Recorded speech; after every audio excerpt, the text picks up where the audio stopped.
napagod ka rin, ano? Huwag ka nga humiga dyan. Pwede ba doon ka sa kwarto humiga? May kama doon, oh. Doon ka. O baka naman gusto mo ipaglatag pa ka na rito para naman di naman nakakahiya sa'yo, Donya. Baka pagalitan ako ng anak ko, eh, no? Ano ba?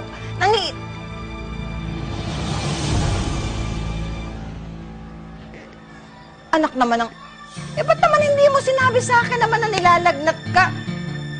Paano yung anak mo, yung bata sa loob ng tiyan mo? Sito, hindi ka nga dito! Nay, yung immune system ng mami, nagbabago ho dahil sa baby. Kung hindi naman po tatagal ng 2 araw yung lagnat niya, magiging okay naman yung sanggol at yung nanay. Ganun po ba? Sige po. Salamat po, doktora. Ito po pala yung mga gamot.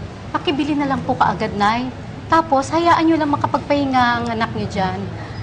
Kahit sandali. Hindi ko po siya anak.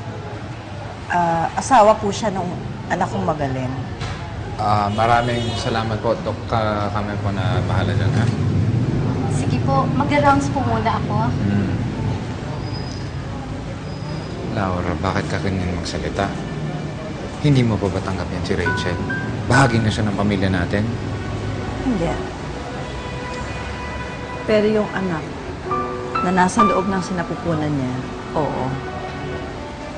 Dahil apo ko yun. Yun ang mahalaga sa akin. Bili na nga natin tong gamot na to. Ano ba ito? Hindi ko maintindihan. Itong asawa ko, pag pinapagod mo yung sarili mo, pinapagod mo rin si baby. Sabi lang naman ng doktor, nag-a-adjust daw yung katawan ko. Parang ako sa buhay ko ngayon. Pero hindi ako nagreklamo, ha? Pinapahirapan ka ba ni nanay? June, of course not. Rachel, di mo kailangan magpabibo sa bahay, ha? Ako nagdahil sa'yo doon, kaya toka kita. Pag pinapahirapan ka ni nanay, sasabihin mo sa akin, ha? Para paprotektahan kita. June, hindi. Walang ginagawang masama si Aling Laura. Tsaka ako naman din yung nag-sign up dito, eh.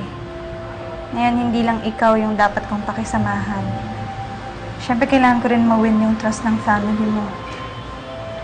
Gusto ko rin makabawi sa kanila sa tulong na binibigay nila.